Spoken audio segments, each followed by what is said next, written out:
Bueno, muy buenas tardes. Vamos a dar inicio a nuestro encuentro del espacio académico de opción de grado 1. Este es nuestro cuarto encuentro. Vamos a dar una espera de 5 minutos e iniciamos. Muchas gracias.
Buenas tardes, ¿me escuchan?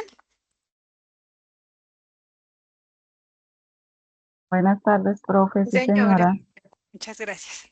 Salió acá un mensaje. Gracias. Bueno, vamos a dar una esperita, un minutico más. Iniciamos.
Bueno, entonces vamos a dar inicio pues a nuestro, como ya les mencioné, nuevamente muy buenas tardes a las personas que se conectaron hace un momento. Vamos a dar inicio a nuestro cuarto encuentro y último encuentro de opción de grado número 1.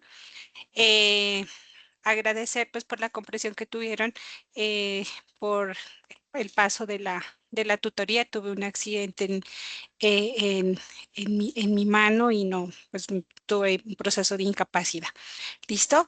Pero ya estamos aquí para continuar con el ejercicio y pues en este caso poder culminar con éxito este primer semestre, sobre todo en los procesos de opción de grado. Entonces, según nuestro cronograma y la temática que está prevista para este semestre, pues vamos a hablar un poco del marco legal o la parte normativa en nuestros procesos de investigación. Ustedes cuando estén en segundo semestre van a mirar un espacio que es política educativa de infancia y diversidad. Entonces es muy importante que podamos también reforzar y ver la importancia que tiene este marco legal o la política dentro de nuestros ejercicios también investigativos y que nuestros procesos investigativos no pueden ser ajenos a este componente, dado que todas nuestras temáticas de investigación deben sí o sí responder a ese marco normativo, tanto a nivel internacional, a nivel nacional y a nivel regional e institucional, dependiendo pues de los contextos en los que nosotros vamos a desarrollar nuestros ejercicios. Entonces, vamos a hablar un poco de lo que es el marco legal. Ese marco legal o también lo conocen como marco normativo o como marco jurídico. Entonces, digámoslo así, que es la sección del proyecto de investigación que identifica, que nos permite recopilar y también analizar ese conjunto de normas, de leyes, de reglamentos, de esos decretos, de esos acuerdos, esos tratados y demás instrumentos jurídicos. Así como nosotros elaboramos nuestros antecedentes, así como nosotros también elaboramos nuestros referentes teóricos, que fue lo que explicábamos en el encuentro pasado, asimismo es necesario que nosotros podamos también, independientemente de la realidad en la que nosotros vamos a trabajar, también sustentemos nuestras investigaciones desde la parte normativa. Entonces, estos tratados, estos acuerdos, estos reglamentos son los que regulan o se relacionan directamente con el objeto de estudio. También con la parte metodológica, con la parte ética de nuestras investigaciones o también con esas implicaciones de la investigación. Entonces es muy importante también que tengamos en cuenta que el propósito fundamental del marco legal o el marco normativo, el marco jurídico, es en este caso sustentar legalmente nuestra investigación. Nos va a permitir también delimitar nuestro alcance, también delimitar y asegurar ese desarrollo dentro pues, de los parámetros establecidos desde el orden jurídico. A veces, digámoslo así, que nosotros en nuestros procesos investigativos no le damos mucha relevancia a este aspecto. Pero como les menciono, es importante que como docentes, que como psicólogos, que como trabajadores sociales, que como orientadores escolares, terapeutas ocupacionales, es importante que conozcamos la parte política, la parte normativa y en este caso que esté relacionado también con nuestra especialidad, pero también con nuestro proceso investigativo. Entonces, Sandra Morales nos menciona que el marco jurídico garantiza al investigador, digámoslo así, en una forma general, esta internalización, como ya les mencionaba, de esas normas que se presentan en esa estructura jurídica. Como les mencionaba, nosotros como país estamos regidos por un gobierno, regidos por unas leyes, por unos decretos, y en este caso cada una de nuestros roles también están y se enmarcan dentro de ese marco jurídico. Entonces, esto sirve en este caso, este marco sirve para señalar también esos límites de competencia también de las organizaciones jurídicas. Entonces, es muy importante que tengamos en cuenta que el marco legal tiene tres pilares eh, fundamentales. Dentro de esos pilares esenciales que tiene el marco legal está primero establecer esa base legal. Entonces, es importante que nos apropiemos y que podamos demostrar que nuestro tema de investigación está contemplado, está regulado o está afectado por un sistema legal. El marco legal también nos va a permitir delimitar la acción, nos va a permitir señalar esos derechos, esos deberes, también esas restricciones y esos permisos que deben pues considerarse pues durante toda la ejecución del proyecto de investigación. Desde ahí es importante que resaltemos, eso lo van a trabajar más o menos ya cuando estamos en metodología, la parte de la protección de datos, la parte de la propiedad intelectual, la parte de las normativas éticas. Entonces, ese marco legal establece ese aspecto. Recordemos que estamos trabajando con una población, con seres humanos, y en ese sentido, pues la mayoría de las investigaciones, y es necesario que nosotros podamos proteger esos datos. Pero también los grupos que decidieron ir por una investigación documental, es necesario que también entremos desde esa parte ética, desde esa parte legal, a trabajar esa propiedad intelectual. Entonces, ese habeas data que nosotros tenemos que tener en cuenta dentro de nuestras investigaciones. Y este marco legal también nos va a permitir contextualizar, nos va a permitir, nos proporciona el entorno jurídico donde pues se desenvuelve, como ya les mencioné, ese problema como tal de estudio. ¿Listo? Entonces, existen varios autores que mencionan algunos enfoques o relevantes desde el marco legal, y en ese caso que nos va a permitir tener en cuenta cuál es su importancia.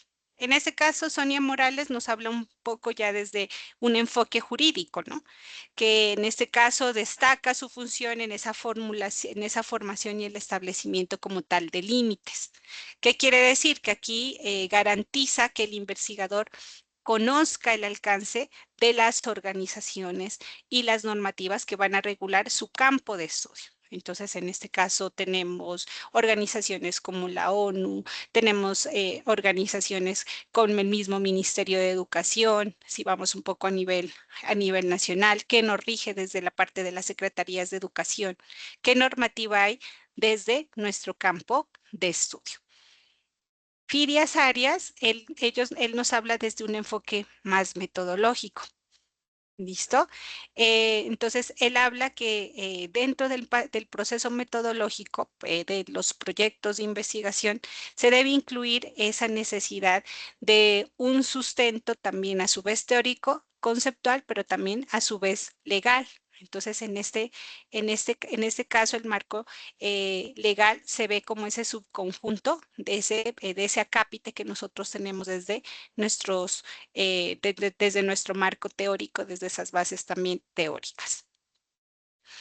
Y en este caso, como ya les mencionaba, existe la importancia de resaltar que el marco teórico nos habla poco desde esa protección de datos, ¿no? Como ya les mencionaba, personales, desde esa propiedad intelectual, y que en este caso son esenciales al recolectar y usar y diseminar pues la información que nosotros vamos a utilizar dentro de nuestro proceso investigativo. Entonces, el marco legal no estás ahí solamente por estar, sino que también tiene su importancia desde la parte investigativa.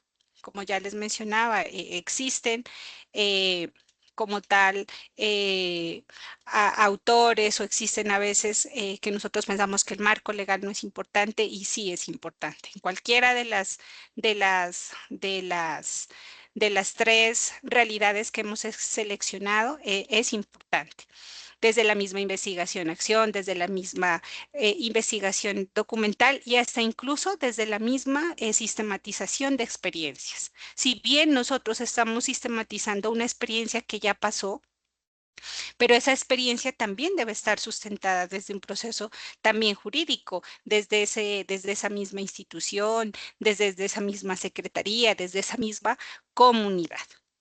¿Listo? Bueno, muy buenas tardes con los que van llegando. Iniciamos ya teniendo en cuenta pues la, la tutoría que teníamos el día de hoy. ¿Tienen alguna pregunta hasta aquí sobre el sobre el marco legal?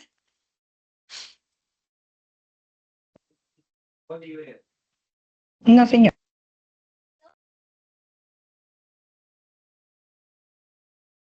¿Listo? Profe, yo sí tengo de pronto una inquietud. De pronto hay como un número específico de leyes, decretos, normativas que se deben citar, pues un número base o simplemente como lo que se encuentre. En ese caso ya ahorita vamos a explicar ese aspecto. Muchísimas gracias también por la pregunta.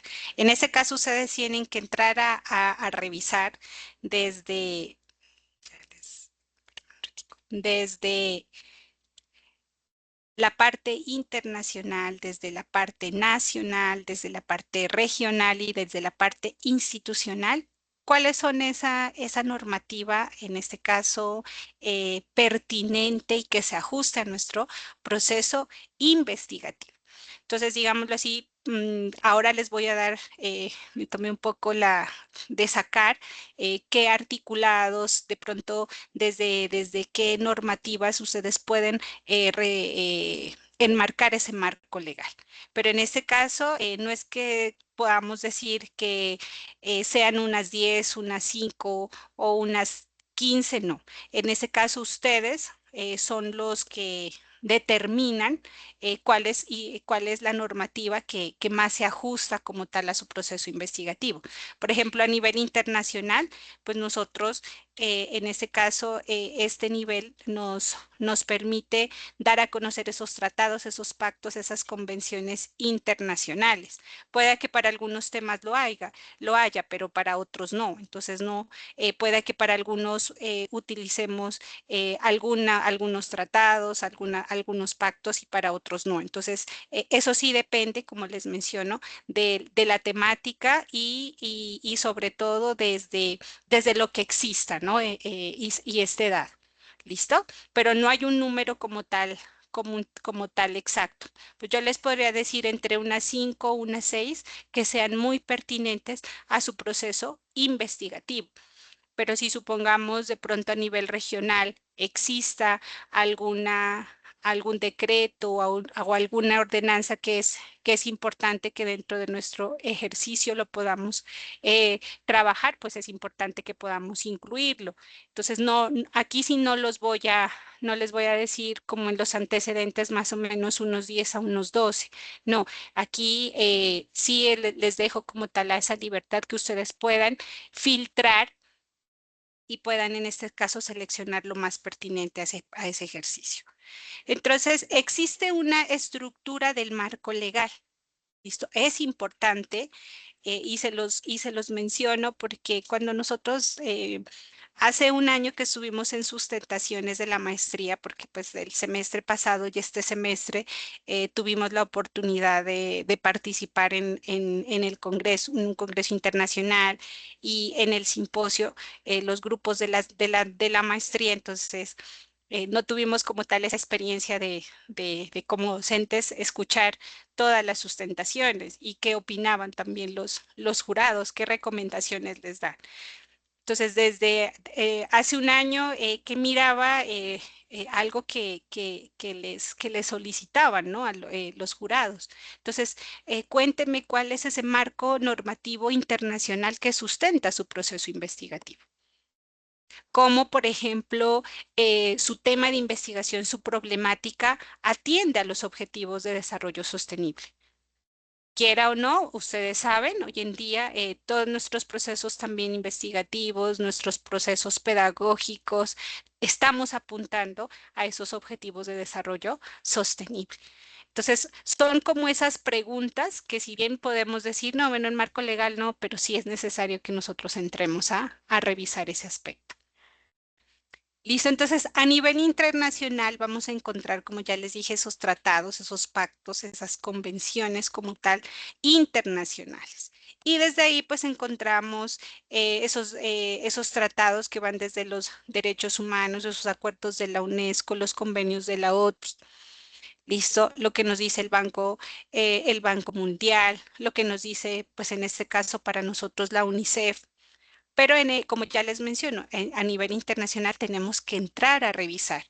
Entonces, supongamos hay una temática que ahorita eh, recordé que es la temática de la predanza. No sé si es en este grupo o en el otro grupo. Entonces, miremos si, por ejemplo, la UNICEF trabaja algo sobre la parte de la corporeidad. Entonces, si no lo tiene, pues no es obligatorio que aparezca ahí como tal lo que dice la UNICEF. Entonces, tenemos que entrar a revisar qué nos dice, qué acuerdos existen frente a esos procesos. A nivel nacional y constitucional, a nivel nacional, a nivel de Colombia, pues es importante que sí o sí citemos la Constitución política. ¿Por qué? Porque es un manifiesto pues, que en ese caso da la reglamentación para todo el país y pues sí que cobija. Ella es como digamos así la carta magna de nuestro territorio. Entonces, y a partir de esa carta magna, pues es donde salen esas leyes estatutarias, esas leyes generales que son aprobadas por quién? Por el Congreso. Y desde ahí, pues en este caso, lo que tenemos nosotros que hacer es revisar qué nos dice la Ley General de Educación, qué nos dice la Ley de Protección, bueno, de datos, teniendo en cuenta la parte ética, qué nos dice en este caso, como estamos en la parte de educación infantil, los lineamientos curriculares, dependiendo, como les digo, de la investigación que ustedes van a desarrollar que nos dice, pues en este caso, la normativa en torno a la primera infancia o a la infancia y a la adolescencia. Sí o sí es importante que entremos también a revisar nuestro marco legal desde ese nivel regional o local. Es importante. Porque, por ejemplo, si ustedes van a trabajar algo, temática sobre el conflicto armado, por ahí miré sobre las voces de nuestros niños, de pronto pueda que el mismo territorio tenga alguna ordenanza o algún decreto municipal, algún acuerdo municipal que trabaje este aspecto. Entonces es muy importante que tengamos en cuenta esa parte. Las secretarías de educación, por ahí creo que hay el trabajo de sistematización eh, de experiencia que va a trabajar aulas con sentido. Creo que si me equivoco, me disculpan. Listo. Entonces, también eso fue un programa que fue creado desde la Secretaría de Educación de Bogotá. Entonces, si me equivoco, ahí me corrigen, por favor, las autoras. Entonces, es una normativa que es emitida por esa autoridad territorial. ¿Listo? Entonces, es importante que tengamos en cuenta ese proceso.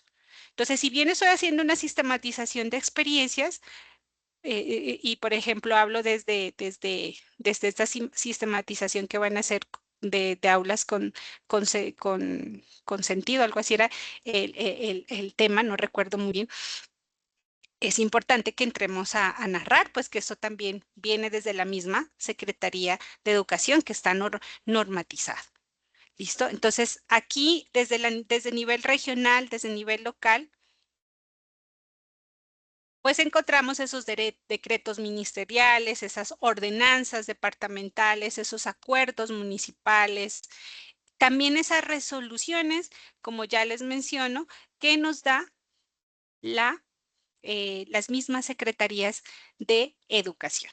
¿Listo? Tanto departamentales o también como municipales, dependiendo, pues, en este caso, desde dónde estamos tomando nuestra investigación. Y a nivel institucional, si vamos a hacer unos procesos investigativos en una institución educativa, es importante que nosotros tengamos en cuenta esas normas internas que regulan el funcionamiento de esa institución o de esa organización. Si vamos a hacer con una fundación, si vamos, por ejemplo, creo que hay una investigación que la van a desarrollar desde lo que se hace en un programa con el ICBF. Entonces, hay una normatividad interna.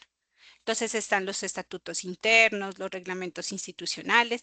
En este caso, a nivel institucional, clave es el proyecto educativo institucional. ¿Qué nos dice el proyecto educativo institucional? ¿Listo? ¿Qué nos dice el mismo manual de convivencia?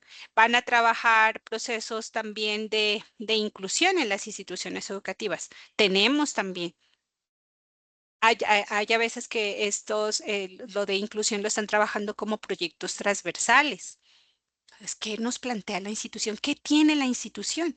¿Y cómo mi proyecto de investigación puede aportar a eso que está haciendo la institución? Entonces, eso también es sustentar nuestro trabajo investigativo desde la parte legal institucional.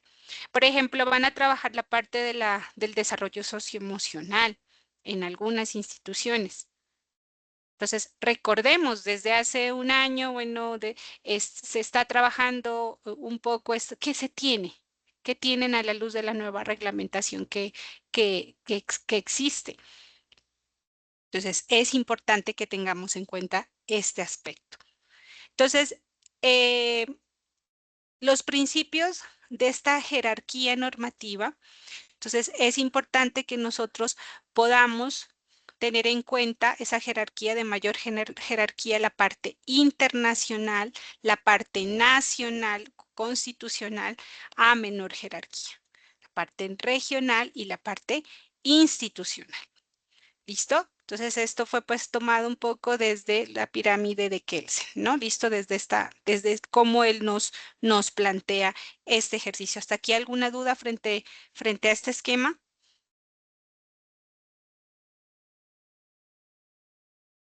No, profe, todo muy claro ya con la pirámide. Listo, muchísimas gracias. Bueno, como yo les menciono en las tutorías, yo sé que les doy el respaldo teórico, pero pues también les doy la recomendación metodológica para poder elaborar nuestro marco teórico. Si bien perdón, en nuestro marco legal, si bien en el protocolo de investigación-acción está dado que dice marco legal, en el protocolo de investigación documental está dado marco legal. De pronto en sistematización de experiencias no está dado, pero en esa misma narrativa es importante que nosotros empecemos a abordar estos aspectos también. ¿Listo? Entonces, aquí el consejo clave para ese proceso de redacción del marco legal es no transcribir la norma completa. ¿Listo? Porque ahí es donde comienzan ustedes ese marco legal a extenderlo y de eso no se trata. Se trata de que ustedes comprendan, relacionen, mencionen esos datos principales. En este caso, el nombre, el año, el articulado, el organismo que la explica. Y que expliquen su relevancia específica, pues, para el proyecto de investigación.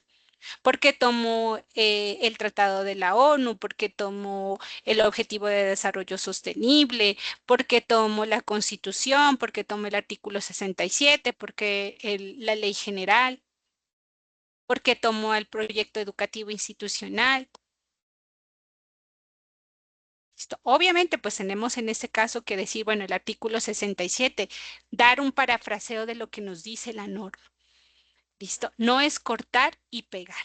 porque pues en este caso ahí se nos aumenta, si vamos un poco al nivel de coincidencias, se nos aumenta ese proceso, el nivel de coincidencia. Y nos quita pues también espacio para la redacción de otros aspectos.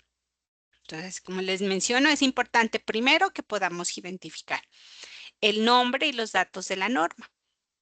Relacionar ese vínculo con la investigación. Fundamental. Y créanme que dentro de lo que les explico y de todo, siempre les voy a solicitar eso. Es ese vínculo que tiene con su proceso investigativo. Está dada la teoría. Está lo que me dice Vizquerra, está lo que me dice Goleman, bueno, de todos los autores que Tonucci, que mire por ahí, por ahí cuál otro autor fue que mire, Freire, Vygotsky, Piaget, eh, varios autores que ustedes citaron, pero listo. ¿Y ese autor qué vínculo tiene con mi tema de investigación? ¿Qué relevancia? Y en este caso es entrar a analizar qué relevancia de aplicación pues, tiene dentro de mi ejercicio investigativo. ¿Listo? No es solamente cortar y pegar. No es solamente, listo, el artículo 67, nos dice que todo ciudadano tiene derecho al parte educativo. ¿Pero qué? ¿Qué tiene que ver con el conflicto armado? ¿Qué tiene que ver en este caso con la parte socioemocional, con la parte de la inclusión? ¿Esto qué tiene que ver con la parte de la familia? Entonces, es importante que analicemos esa relevancia y esa aplicación. ¿Listo? Bueno, aquí he realizado una línea de tiempo de lo que ha sido ese marco normativo de esas políticas públicas educativas en Colombia. ¿Listo? No todo esto va a ser pertinente para ustedes, pero pues es necesario, pues les voy un poco a contar qué se ha dado. ¿Listo? Dependiendo también un poco de esos temas de investigación que ustedes tienen. Entonces, como ya les dije, la Constitución Política de Colombia, clave pues que nosotros podamos también tener en cuenta ese artículo 67, ¿no? Que define a la educación como un derecho de la persona y ese servicio público que tiene una función social. ¿Listo? La Ley General de Educación, también que fundamenta la educación como ese proceso de formación permanente desde la persona, desde lo personal, lo cultural y lo social. Entonces, mira, aquí se establece la autonomía que se les da a las instituciones educativas para formular también su proyecto educativo institucional, sus mismos manuales de convivencia. Listo, bueno, el decreto 1860, pues fue un decreto que me reglamentó parcialmente esos aspectos pedagógicos y organizativos en esa época.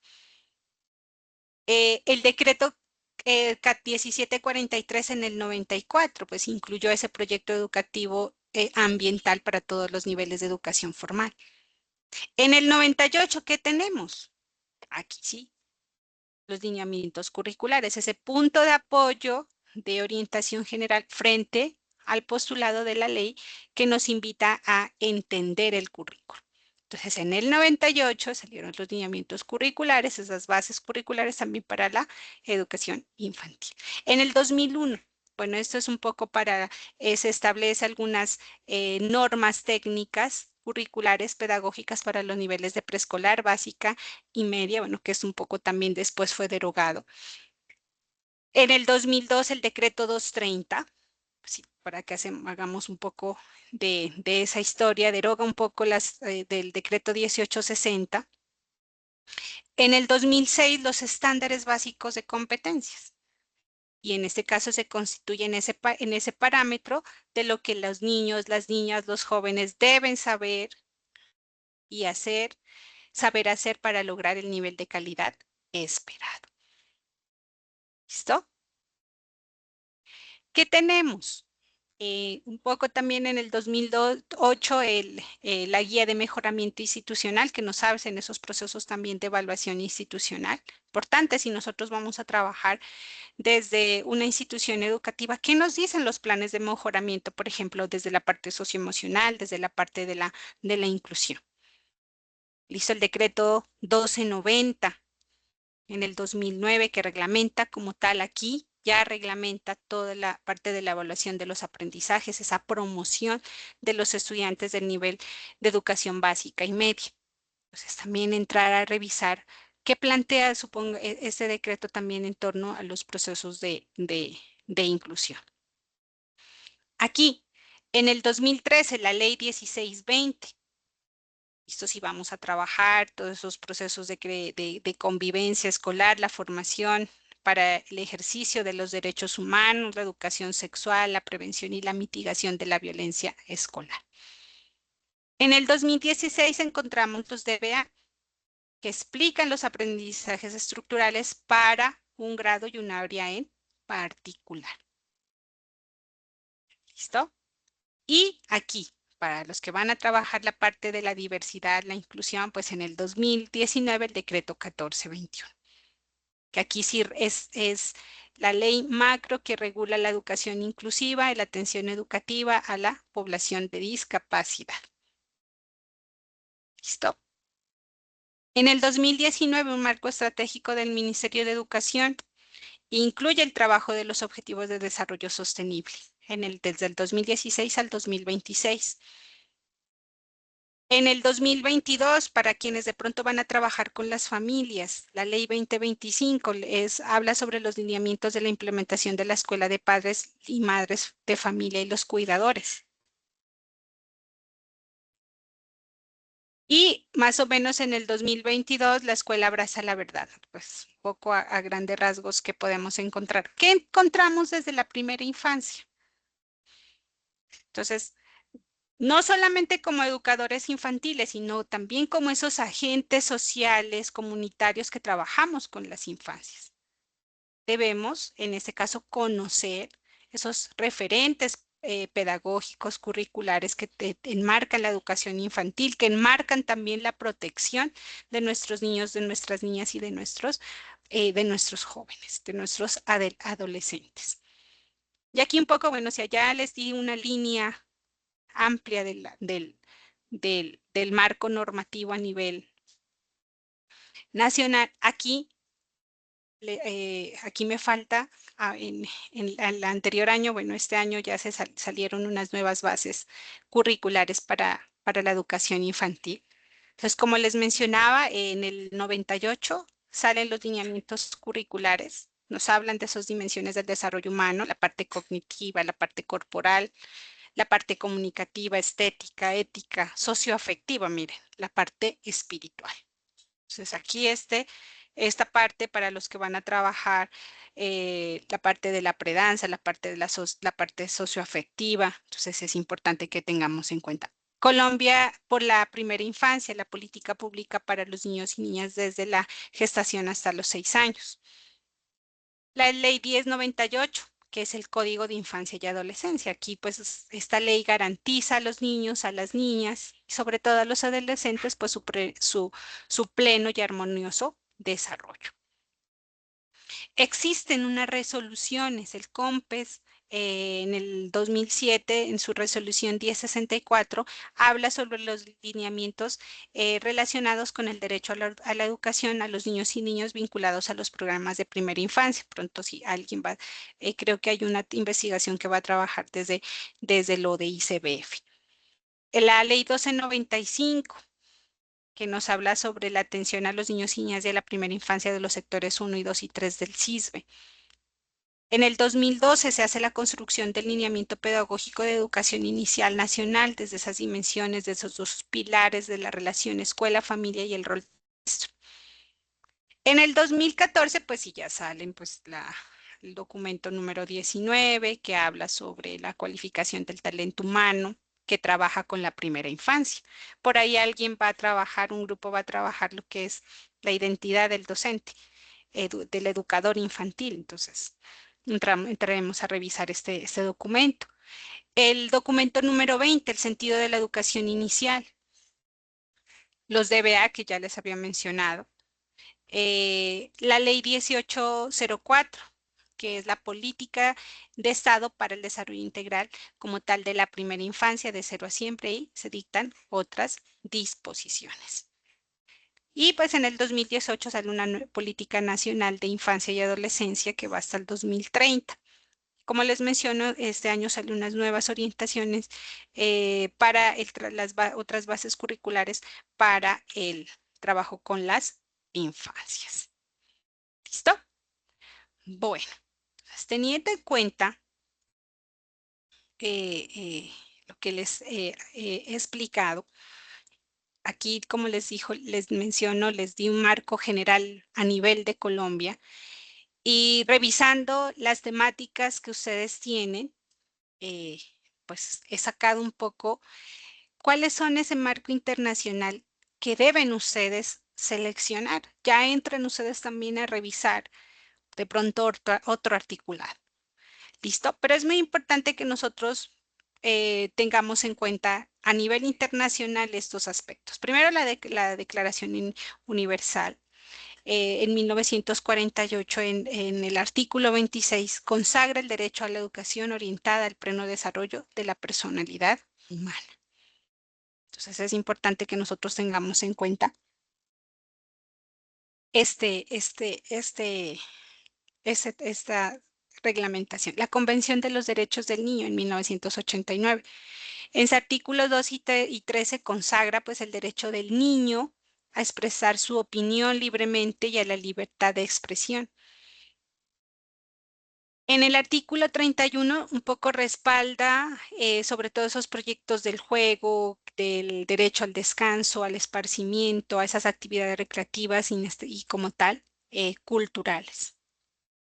Tenemos desde la ONU la Convención sobre los Derechos de las Personas con Discapacidad. Aquí un poco también es importante quienes van a trabajar esta parte de la inclusión. El artículo 24 obliga a los estados a garantizar un sistema de educación inclusivo a todos los niveles. Y aquí, pues para todos, el ODS número 4, una educación de calidad. La meta 4.2 que busca asegurar que todos los niños y niñas tengan acceso a servicios de atención y desarrollo en la primera infancia y educación preescolar de calidad. ¿Listo? Entonces, a partir de esta normativa internacional, es como nuestro país, por eso dice que la normativa internacional obliga también a nuestros estados a poder garantizar estos derechos, ¿listo? Que a nivel internacional. A nivel nacional, ¿qué tenemos? Pues es importante que nosotros entremos a citar, como ya les mencioné, la Constitución Política. Y desde ahí, pues el artículo 67, perdón, el artículo 44, que aquí establece esos derechos fundamentales de la educación, la cultura, la recreación, la expresión de su opinión. Hay un poco, como ya les mencioné, los proyectos que están relacionados con estas temáticas. Y aquí decreta de forma que los derechos de los niños prevalecen sobre los derechos de los demás. En el artículo 67 nos habla, como ya les mencioné, que la educación es un derecho de la persona, es un servicio público. Y en este caso tiene una función social, que es obligatoria, que entre los 5 y los 15 años de edad y que comprenda como un mínimo a un año de preescolar. Esto entonces es importante que también tengamos en cuenta. La Ley General de Educación. Un poco en los artículos 15 y 16 define pues la educación preescolar, sus objetivos específicos. Aquí nos habla del desarrollo de la creatividad, de la expresión corporal, de la participación en actividades lúdicas. En el artículo 17 hay una obligatoriedad del grado de transición, la base fundamental sobre todo para, bueno, aquí había para el grupo número 16, lo había anotado ahí. La ley 1898 del Código de Infancia y Adolescencia, en el artículo 29, nos habla del derecho integral a la primera infancia. Define en este caso la primera infancia como esa etapa del ciclo vital que va desde los 0 hasta los 6 años y establece como tal la obligatoriedad de la educación inicial. En el artículo 39 nos habla de las obligaciones de la familia en el acompañamiento también de esos procesos educativos. La ley 1804 de la Política de Estado para el Desarrollo Integral, en este caso la de cero a siempre, pues establece el Estado para la política para el desarrollo integral de la primera infancia. Nos habla de las actividades rectoras, del juego, el arte, la literatura, y pues en este caso pues sirve como ese argumento de priorizar esa educación inicial. El otro es el decreto 1411, ¿no? Que regula la prestación del servicio de educación inicial, define esas condiciones de calidad, esas líneas técnicas, pedagógicas para esas transiciones armónicas. Por ahí creo que hay dos investigaciones que van por esa línea. La 1618, la ley estatutaria que establece las disposiciones para garantizar el pleno ejercicio de los derechos de las personas con discapacidad. El decreto 1421, pues en este caso sí es una norma nacional que es importante para todos estos procesos de inclusión, diversidad y que exige como tal a las instituciones educativas formales el diseño e implementación de los PIAR, las actas, los acuerdos con las familias, el núcleo normativo. El decreto 882 del 2017, que nos dicta pues esas normas de organización de las plantas del personal docente en las zonas afectadas por el conflicto. Existe otro plan esencial de la educación rural, que es en este caso está derivado de ese acuerdo de paz del 2016. Este plan busca garantizar pues esa permanencia y pertinencia de la educación en los territorios rurales y que en ese caso pues promoviendo esos currículos flexibles, ese rescate a la identidad campesina, a los saberes como tal locales. Y tenemos desde el Ministerio de Salud, como ya les mencionaba, es importante que nosotros podamos tener en cuenta también la política desde la parte ética, ¿no? La ética de nuestros procesos investigativos. ¿Listo? Entonces ahí encontramos la parte de la política que está para la protección eh, de los derechos, la protección de datos de nuestros niños. Y sobre todo, como ya les mencionaba,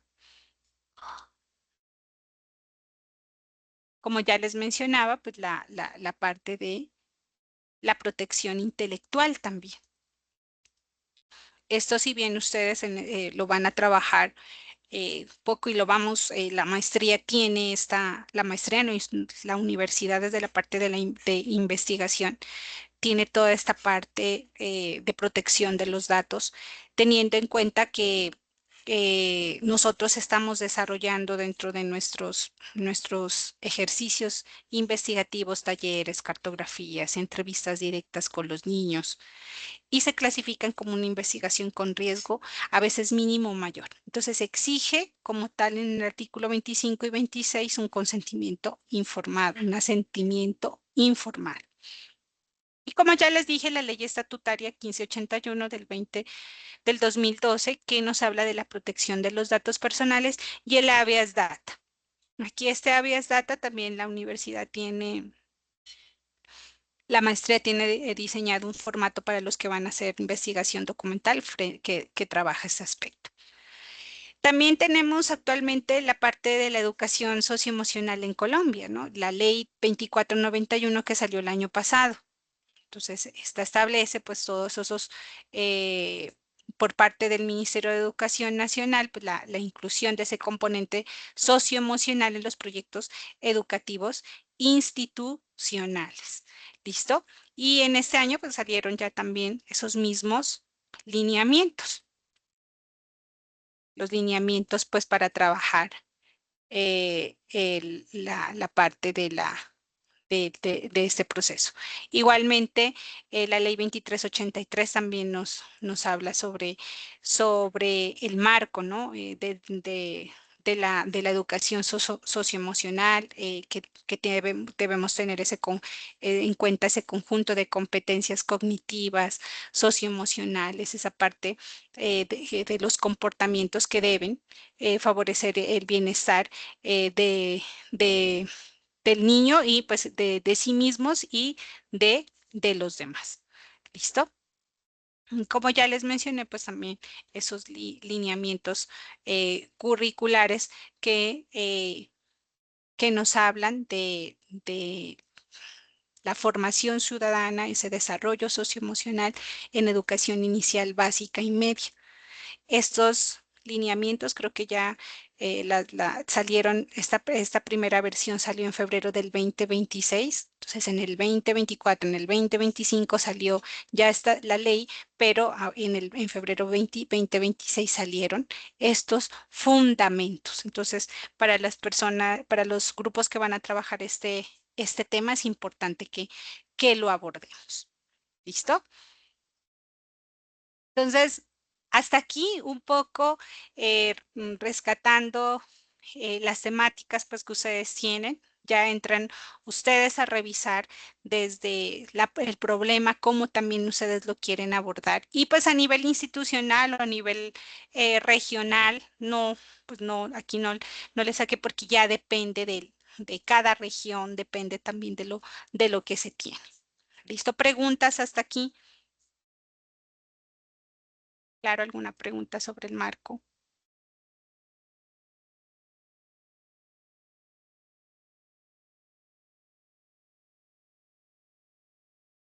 ¿No? Claro. Sí, señora. Claro, muy amable. Entonces aquí les voy a dar un ejemplo de cómo redactarlo. Un ejemplo, una investigación donde, bueno, el título es analizar la implementación del plan individual de los ajustes razonables del PIAR en el desarrollo integral de los niños con discapacidad en el nivel de preescolar, bueno, en una institución pública en Bogotá. Listo, entonces les mencioné que va por una jerarquía, ¿no? Recordemos esa pirámide. Entonces aquí inicio con ese fundamento del derecho a la educación inclusiva. Entonces, como les menciono, aquí no voy a cortar y pegar lo que me dice la normatividad. Aquí comienzo a hacer, como les digo, ese constructum a manera de ensayo y comienzo. La investigación se fundamenta legalmente en la Convención sobre los Derechos Humanos, ¿tá? Que establece en su artículo 28 el derecho fundamental de todo menor a la educación. De manera específica, el proyecto se enmarca en la Convención sobre los Derechos de las Personas con Discapacidad, ratificada por Colombia. El artículo 24 de esta convención obliga a los estados, lo que ya les mencioné hace un momento. Entonces, ese instrumento es jurídicamente vinculante y exige que se proporcionen ajustes razonables. Entonces, miren, aquí estoy ya comenzando a justificar legalmente mi proceso investigativo para maximizar el desarrollo académico y social, dando sustento legal a la necesidad del PIAR como objeto de estudio. Entonces, estoy sustentando legalmente también la importancia de mi investigación. A nivel nacional, entonces tenemos el mandato constitucional. Aquí no es necesario colocar nomencladores, como les digo, es a texto seguido, tipo ensayo. Aquí yo lo coloqué para darles como ese ejemplo, ¿no? Para resaltarles. Entonces, aquí nos habla de ese marco nacional que inicia con el artículo 44, un poco de los derechos fundamentales de los niños. La ley estatutaria, miren, 1618 que nos habla de garantizar ese pleno desarrollo de las personas con qué, con discapacidad, ya la miramos. Y que en ese caso están directamente relacionadas con qué, con la Convención de los Derechos de las Personas. Miren cómo vamos relacionando esta parte, el marco legal internacional con el nacional. Entonces, esta ley estatutaria obliga a las entidades territoriales y educativas a eliminar las barreras y a asegurar una educación efectiva. Y seguimos. Miren, encontramos el cuerpo normativo que rige directamente la implementación del proyecto, el decreto 1421. ¿Quién lo expide? ¿Qué reglamenta? Y específicamente qué establece. ¿Qué es? ¿Qué nos dice? ¿Listo? Y aquí pues un poco sustentamos desde la ley 115, los artículos 15 y 20 que cumplen pues con esos principios de equidad, calidad y pertinencia establecidos en este decreto. ¿Listo? A grandes rasgos. Y continuamos. Podemos continuar un poco también con el marco regional, el marco institucional. Entonces, la idea no es cortar y pegar. Aquí es entrar a parafrasear también estos articulados. Entrar, pues aquí yo no los coloqué por como les menciono, esa manera de ejemplo, pero pues la idea es que podamos de pronto de esos artículos 15 y 20 qué nos dice y cómo se relacionan con nuestro proceso investigativo. ¿Listo? Bueno. Con este encuentro culminamos nuestro primer semestre y sobre todo pues el espacio académico de opción de grado. ¿Listo? Como segundo módulo, ustedes deben entregarme lo que miramos en la clase pasada y en esta. El marco, los antecedentes, el marco teórico, el marco legal. ¿Listo? Pero no se me van a ir sin tarea. ¿Listo? Si Dios lo permite, y pues continuamos con este ejercicio, continúan conmigo como tutor de opción de grado. La idea es que ustedes en este receso, aparte de las recomendaciones, que como les digo son recomendaciones con miras a mejorar nuestros procesos investigativos, es importante que comencemos a seguir trabajando en nuestro documento, a seguir trabajando en los equipos y seguir consolidando nuestro trabajo de investigación. ¿Listo? Así que les voy a hablar a grosso modo del marco metodológico. Ojo, acá aclaro aquí que por las personas que no se han conectado, por favor, esto no me lo van a entregar en este módulo. Esto va para el segundo semestre. Pero sí les quiero dejar de tarea para que ustedes comiencen a revisar la literatura, comiencen sobre todo a ampliar estos ejercicios como tal investigativos. ¿Listo? Entonces vamos a hablar del marco metodológico, de la importancia que tiene ese marco metodológico dentro de nuestras investigaciones. Entonces, ese marco metodológico es esa ruta que nosotros vamos a seguir. Si bien desde el primer encuentro les especifiqué, y bueno, no solamente desde mi primer encuentro, sino desde las inducciones que ustedes tuvieron en la maestría, se les aclaró que hay tres realidades. Entonces, desde ahí ya nos dieron esa ruta. Entonces, ustedes, a lo largo de este semestre, decidieron o seleccionaron por qué ruta se van. ¿Listo? Entonces unos mencionaron, yo me voy por la ruta de la realidad problemática, otros por la ruta de la realidad fenómeno y otros por la ruta de la realidad experiencia. ¿Listo? Entonces, esa es nuestra ruta metodológica. Entonces, escogemos estos procesos por varias razones importantes en el campo de la investigación. Todos nuestros ejercicios investigativos se enmarcan dentro de un enfoque de investigación cualitativa. ¿Por qué? Porque nosotros centramos todos nuestros procesos, todos los trabajos de grado, se centran en qué? En que podamos comprender un fenómeno complejo. Un fenómeno desde la educación socioemocional, un fenómeno desde las voces de los niños, un fenómeno desde el rol que tiene el educador infantil, un fenómeno desde la predanza, un fenómeno desde la inclusión. Me perdonan que no recuerde todos los títulos. Y desde ahí, desde esos fenómenos complejos, desde comprender esos fenómenos, lo estamos haciendo desde una perspectiva holística, desde una perspectiva subjetiva también. ¿Por qué? Porque es una investigación cualitativa, porque nos va a permitir que explorar esas experiencias, esas percepciones, esos significados que en este caso las personas, los documentos atribuyen a los fenómenos. Específicamente nosotros, dentro de nuestra maestría, específicamente los sociales y los educativos. ¿Listo? Entonces, desde ahí, la investigación cualitativa supone investigar el modo en el que se le asigna significado a la información. Diferente, pues, a lo cuantitativo, pues, que en este caso, valga la perdonen la redundancia, cuantifica la información.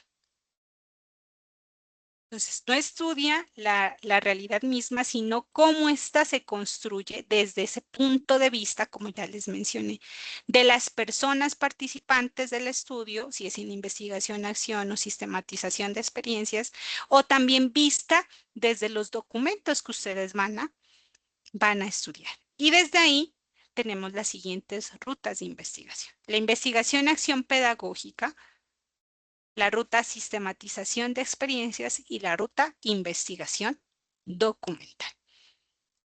¿Listo? Entonces eso es necesario que lo tengamos claro. ¿Por qué?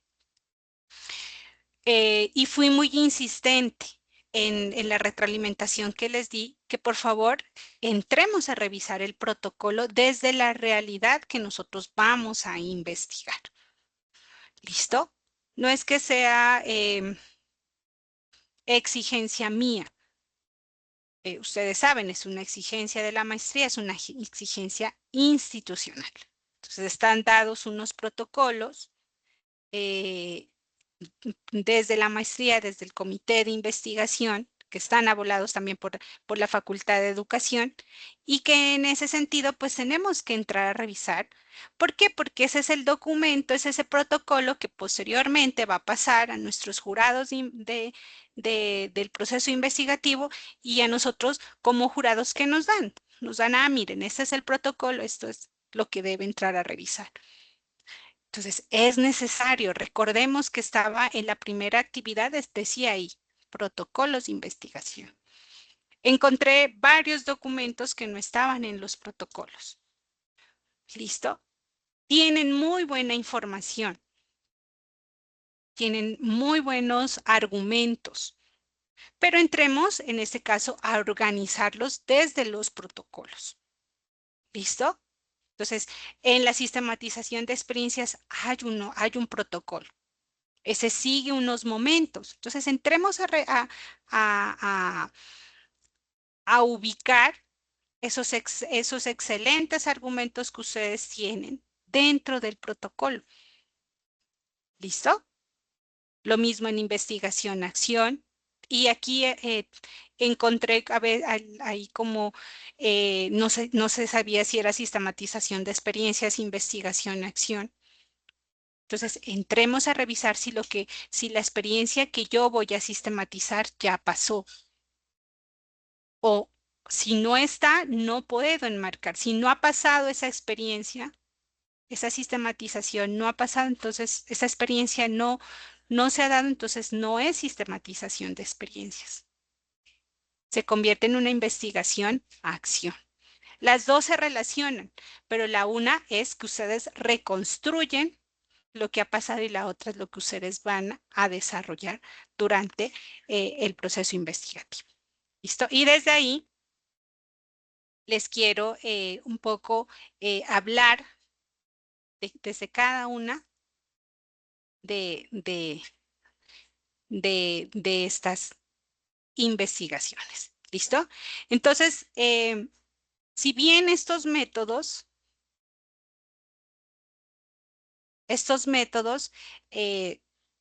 se complementan.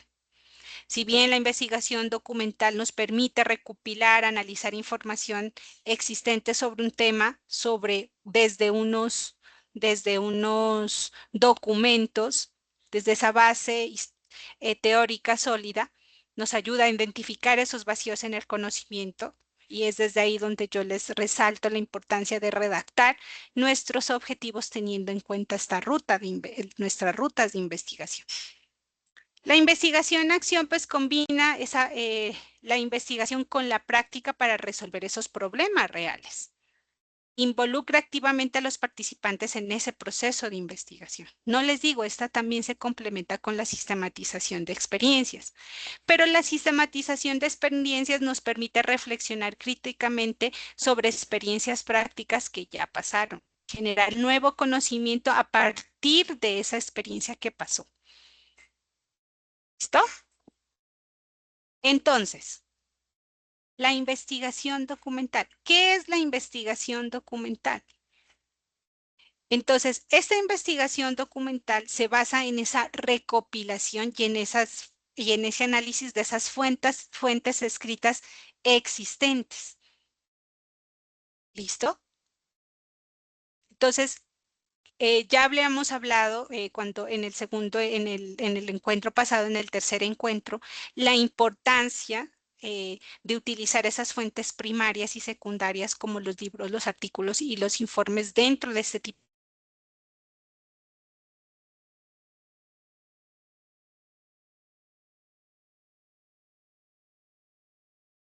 como tal de la información. ¿Escuchan? Sí, señora. Sí, señora. Sí. Que se fue la conexión. Listo. Entonces, es fundamental para que podamos formular esas preguntas de investigación que podamos, en este caso, determinar cuáles son esos vacíos como tal de la investigación. Entonces, según María Humelia, la investigación documental privilegia esas técnicas para rastrear, ubicar, inventar, seleccionar, consultar esas fuentes y esos documentos que se van a utilizar como materia prima de la investigación. Y existe, pues, como tal, un procedimiento. Entonces, en ese caso, en esa parte de rastrear, que podamos buscar sistemáticamente esos documentos relevantes, ubicar la localización de esas fuentes de esas fuentes en las bases de datos y en los repositorios, inventariar. ¿Se acuerda que les hablé de la catalogación, la organización de esos documentos encontrados y esa aplicación de criterios para elegir esos documentos pertinentes, esa selección? ¿Qué recomendación les di a los trabajos que tienen este proceso investigativo? ¿Qué encontré?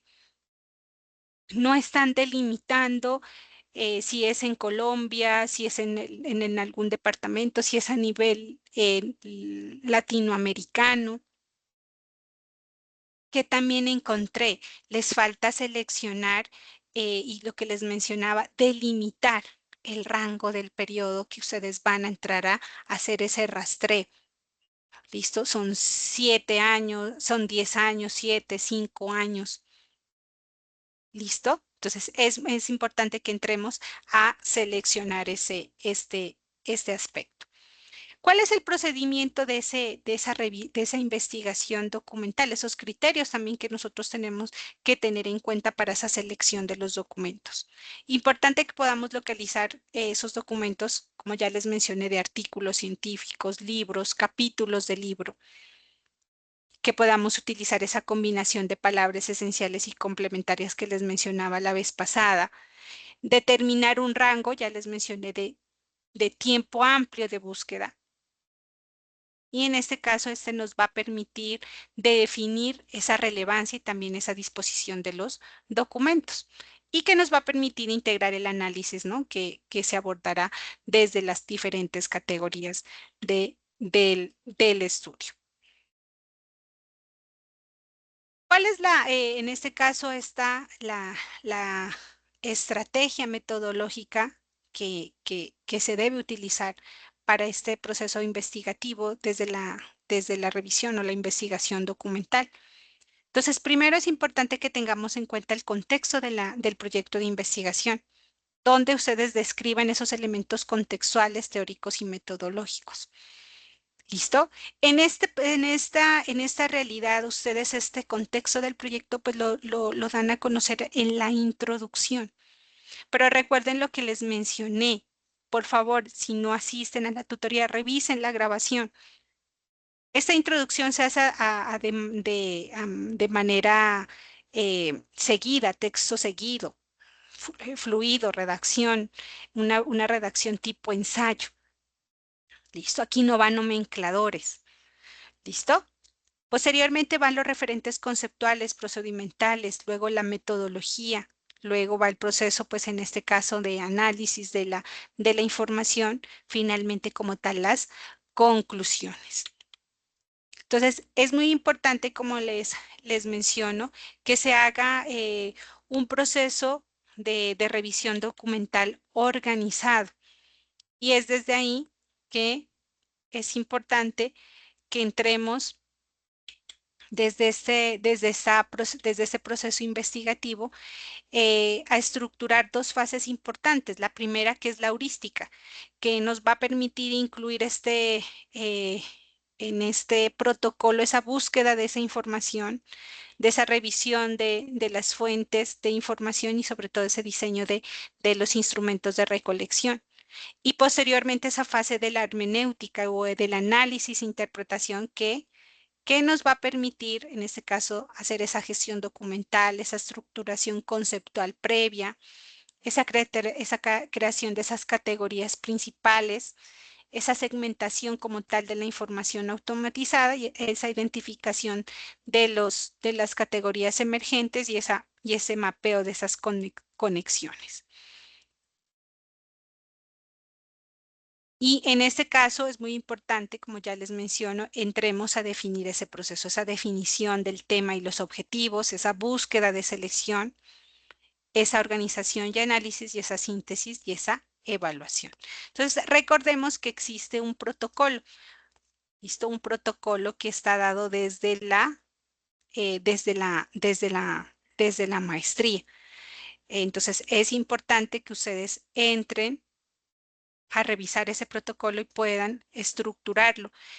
¿Qué les recomiendo? Ya déjenlo como si fuera ya ese trabajo para que no tengan que estar al final del semestre, tener que organizar en ese protocolo. Vayan, tomen, bajen el protocolo y ya estructuren su proceso investigativo en ese protocolo para que no tengan que estar cambiando.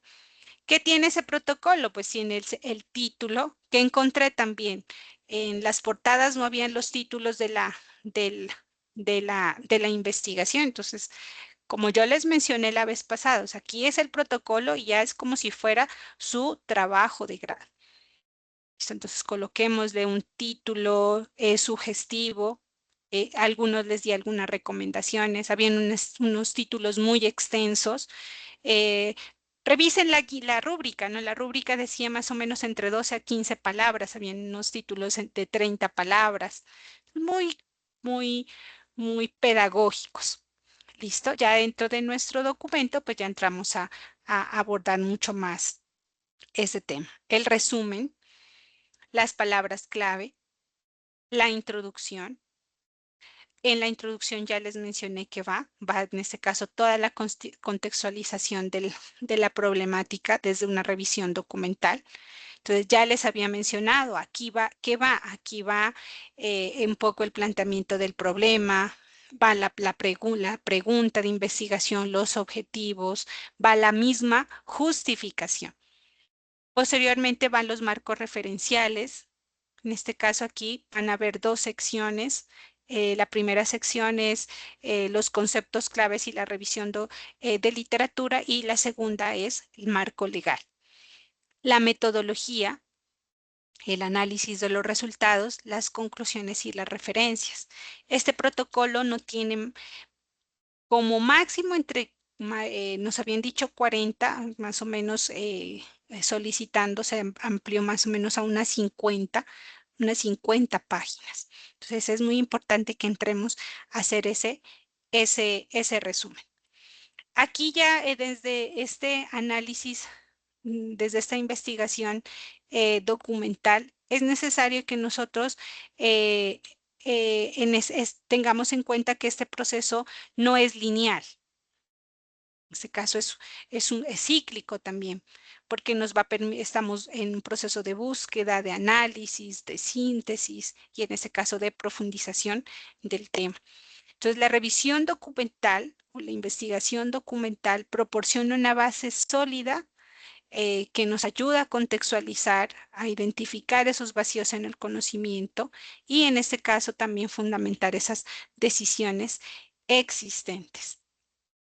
Y es desde esas investigaciones documentales que también nos permiten hacer los procesos de actualización continua en los temas. Ustedes desde esas investigaciones documentales van a entrar a dar unos lineamientos, van a entrar a dar unas recomendaciones frente al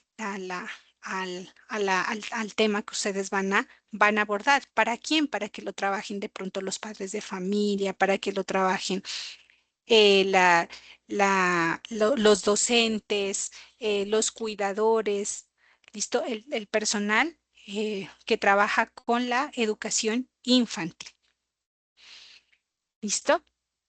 Vamos a hablar de la investigación acción, pero solamente lo vamos a hablar desde la investigación acción pedagógica. Entonces, ese enfoque busca como tal generar esos cambios en la práctica mientras nosotros vamos investigando. Entonces, cambios de la práctica mientras investigamos. Y en ese caso es cíclica. ¿Por qué? Porque hay una planificación, hay una acción, hay una observación y una reflexión. Sin embargo, como ya les mencionaba en encuentros pasados, por hacer no vamos a alcanzar a hacer todo este proceso. La idea es que podamos hacer esa caracterización, ese diagnóstico, esa planificación o en ese caso dejar en propuesta o implementar algunas acciones y valorar cuál sería ese alcance que puede tener esa investigación. Los participantes aquí se convierten en co-investigadores. No son solamente el sujeto de estudio. ¿Por qué? Porque vamos a estar con ellos, vamos a intervenir con ellos, vamos a tener en cuenta también sus ideas. Se enfoca en problemas específicos en contextos reales. ¿Lista? ¿Listo? Entonces, como tal, busca generar también conocimiento, como también producir mejoras en esas prácticas como tal investigativas. Entonces, la investigación documental, perdón, la investigación acción es fundamentalmente cíclica, como ya les mencioné. Cada ciclo genera aprendizajes que enriquecen el siguiente. ¿Listo? Y como tal, la investigación acción tiene varias etapas y pues algunas características distintivas. Entonces, es un enfoque pues participativo. Todos los implicados, niños, padres de familia, docentes, pueden ser investigadores. Su voz es fundamental en todo el proceso. Característica distintiva pues es en un contexto real. Se desarrolla en entornos naturales, abordan problemas específicos y está orientada a buscar un cambio, una transformación. ¿Listo?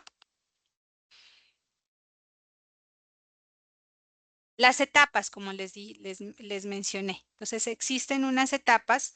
La primera, que es un acercamiento inicial, esas etapas iniciales como tal del proceso, que es esa identificación del grupo educativo, ese establecimiento de vínculos como tal de confianza. Digámoslo así, que es lo que ustedes están realizando en este momento. Hacen un diagnóstico, esa identificación un poco también colectiva de esas necesidades, ese análisis de ese conjunto de la situación actual, y hacen una planificación investigativa, formulan la pregunta de investigación.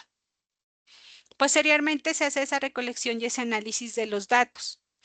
Técnicas pues adaptadas a la infancia, en este caso observación participantes, entrevistas, grupos focales, talleres, a veces fotografías, dibujos. Se hacen notas de campo desde esa documentación sistematizada, de pronto grabaciones, portafolio de evidencias, unos análisis a veces colectivos. ¿Listo? La planificación. Entonces hacemos una planificación e implementación, definimos los objetivos, establecemos metas claras, diseñamos estrategias, creamos esas acciones concretas. asignamos como tal esas responsabilidades y posteriormente implementamos. ¿Listo?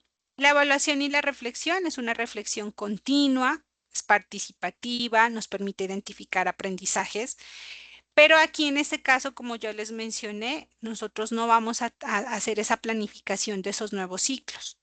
Aquí lo que vamos es, en este caso, a valorar un poco el alcance que puede llegar a tener ese proceso investigativo en la población con la que vamos a trabajar.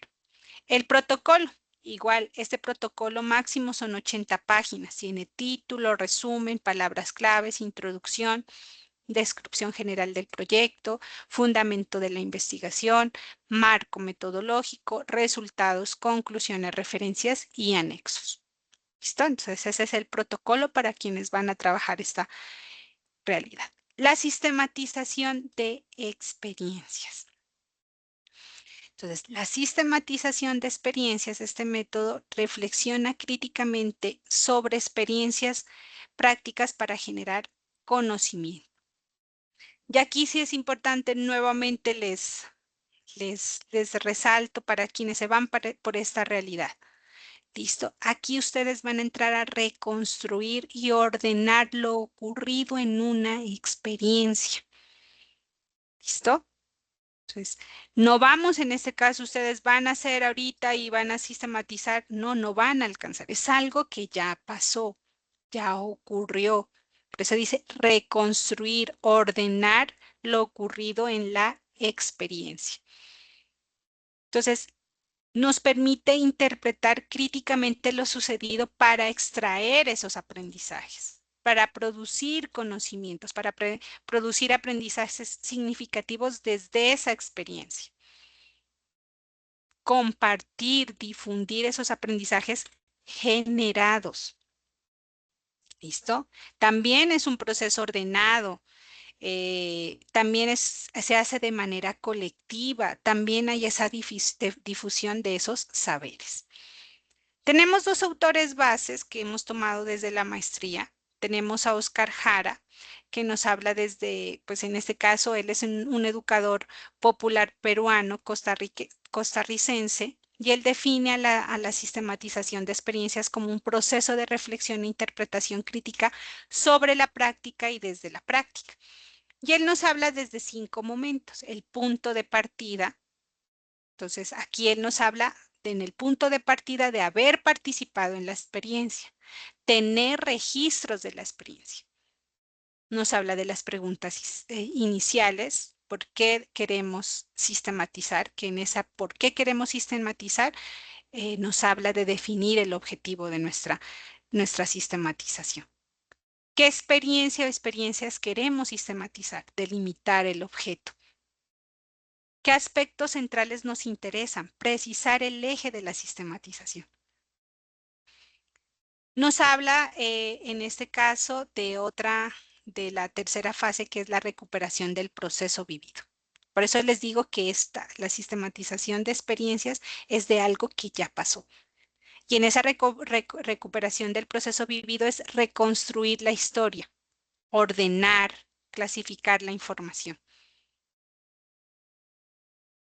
Y la cuarta fase, la reflexión de fondo. ¿Por qué pasó lo que pasó? Aquí entramos a analizar y sistematizar, hacer una interpretación crítica del proceso. ¿Para qué? Para que en su quinta fase llegamos a los puntos de llegada, formulamos conclusiones, comunicamos los aprendizajes.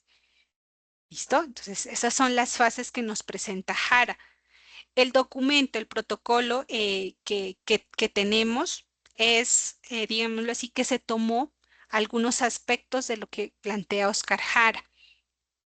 Y eso yo sé que ustedes son muy expertos también en este proceso de sistematización. ¿Listo? Pero entonces entremos también, como les menciono, a revisar un poco ese protocolo para que esos excelentes argumentos que ustedes tienen estén organizados. También tenemos otro autor que es el enfoque de Alfonso Torres Carrillo. ¿Listo? Él también es un investigador, un educador popular y propone pues un enfoque que integra como tal la sistematización con la investigación participativa. En este caso, pues su propuesta incluye más pasos que el de Jara. Primero, pues él habla de una conformación del equipo sistematizador. Nos habla de incluir los participantes de la experiencia, los facilitadores externos, que podamos definir los roles y las responsabilidades. El diseño del proyecto de sistematización nos permite definir el objeto de la sistematización, establecer esas preguntas guías, elaborar un plan de trabajo y cronograma. Su tercera fase nos habla de la reconstrucción histórica de la experiencia, nos habla de recopilar y organizar esa información existente, realizar entrevistas, elaborar esa narrativa colectiva. La siguiente fase es analizar e interpretar la experiencia, identificar esas etapas y momentos significativos, analizar los factores como tal contextuales. Posteriormente se hace una potencialización de los aprendizajes, nos permite identificar y formular los aprendizajes significativos, proponer recomendaciones, generar nuevos conocimientos. Y finalmente se hace esa socialización de los resultados, esa elaboración de productos comunicativos como informes, videos, participar en eventos de socialización con la comunidad. Listo. Entonces, Torres Carrillo pues enfatiza la importancia que tiene la parte de la reflexividad en todo el proceso. Así pues también como que podamos vincular la sistematización con procesos más amplios de transformación como tal social.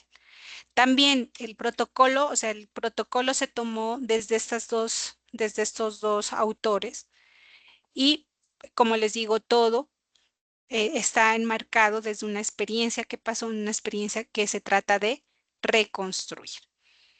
Entonces aquí, como ya les menciono, esos propósitos fundamentales, esa transformación social, esa reflexión crítica, esa participación activa, contextualización y esa documentación como tal, rigurosa. Aquí están un poco esas herramientas de sistematización, los diarios de campo, las entrevistas, los documentos audiovisuales. Las aplicaciones en la investigación social, pues ese trabajo comunitario, esa innovación educativa y sobre todo esos movimientos como tal sociales. ¿Listo? El protocolo que se tiene tiene un título, un resumen, unas palabras claves, una introducción y tiene tres más o menos 4 momentos. El primero, el momento de partida. Momento 1, partida de la experiencia. Momento 2, reconstrucción de las herramientas de sistematización. Momento 3, de construcción de la experiencia. Momento 4, los puntos de llegada, las referencias y los anexos. ¿Listo? Entonces, para el módulo número 2, recordemos la entrega. Entonces, el módulo número 2 nos dice que debemos revisar esa primera fase del proyecto de investigación, hacer pues los ajustes necesarios. Debemos tener en cuenta pues desde la realidad fenómeno que vamos a entregar para este segundo módulo, aparte de las recomendaciones que se hicieron, los marcos referenciales, definición de conceptos claves, la revisión de la literatura, los marcos legales. En la realidad problemática vamos a entregar todo el capítulo número 2 también, que es la fundamentación de la investigación, los antecedentes, marco teórico conceptual, marco normativo y legal. Y en el protocolo de sistematización de experiencias, el momento 3, recuperación del proceso. La reconstrucción de esas herramientas de sistematización y la deconstrucción como tal de la experiencia. Lo vamos a entregar, como ya les dije, en el protocolo, en un solo documento. Les había mencionado en el grupo de WhatsApp, les mandé un mensaje. Esta entrega se amplía hasta el 7. Estaba prevista para el día de mañana, pero por solicitud de algunos estudiantes se amplió hasta el día 7 de junio, pues teniendo en cuenta pues que estos días para que por favor ustedes realicen esos ajustes. ¿Listo? Igualmente tenemos otra actividad que es autoevaluación, coevaluación. les voy a habilitar la próxima semana un link de autoevaluación, coevaluación, un formulario, un cuestionario. Entonces, por favor, estar pendientes frente a este ejercicio. Recuerden que esta tutoría era para el grupo número 1, el grupo número 2 va de 7:30 a 9. ¿Listo? Y finalmente, los invito a este evento que se va a desarrollar la próxima semana, junio 11 y 12. Es un evento que nos solicitaron a las líneas de investigación de la maestría, en este caso a la línea de diversidad a cargo de la profe Nubia y la línea de formación docente que está a mi cargo. Y desde los semilleros también que nosotros lideramos, el semillero de investigación San Raimundo de Peñafort, el semillero de investigación Tejer entre nosotros y el grupo de estudios que es propio de la maestría, que es el grupo de estudio de infancia. Es un coloquio internacional de infancias. Este es nuestro primer coloquio como líneas de investigación. Y en esta oportunidad vamos a dar voz a los niños, a los jóvenes, a los adolescentes. Y vamos a hablar de investigar desde sus voces y contextos. ¿Listo? Entonces en el aula les voy a ubicar el link de la conexión. Espero pues que nos acompañen. Van a ser 2 días. El primer día vamos a tener la oportunidad de dialogar con una docente y su semillero de investigación desde una institución educativa desde San Andrés Islas. Y el 12 de junio vamos a tener la oportunidad de trabajar con el doctor Daniel. Sobre la investigación en las infancias.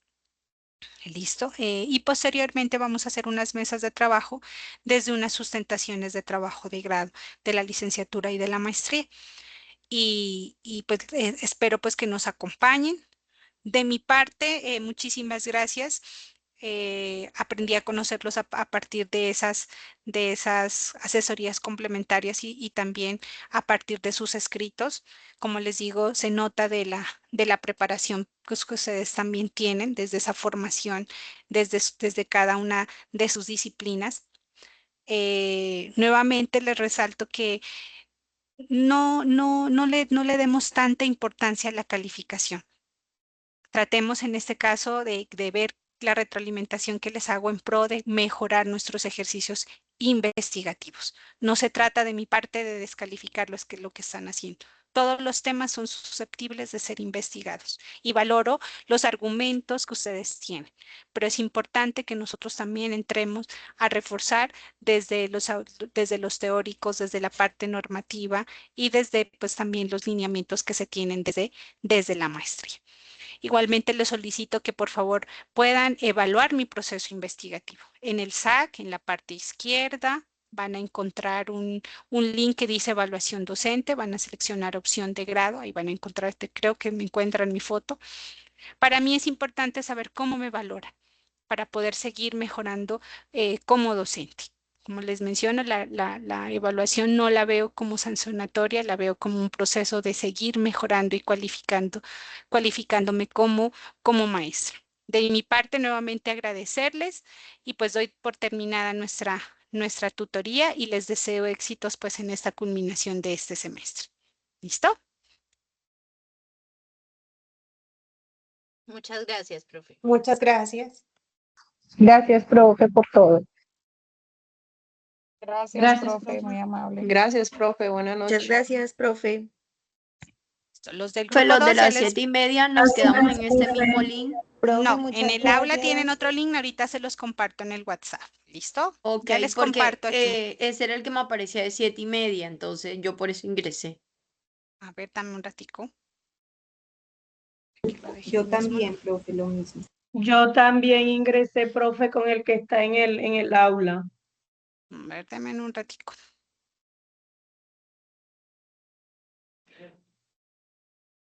Que se lo cambié. Es que como al final se duplicaron estas aulas. Es que como creo que están entrando los demás compañeros de la misma manera, porque está entrando otras personas y es con Bueno, ese entonces link, profe. quedémonos en este mismo link, pero voy a detener la grabación. ¿Listo? Pero me preocupa es que si los otros no los otros ingresen por, a ver, denme un momento. A ver, Profe, es que quisiera no está. preguntarle algo. Yo estoy acá Espérame un porque... ratico, Ok. detengo la grabación de esta y ya.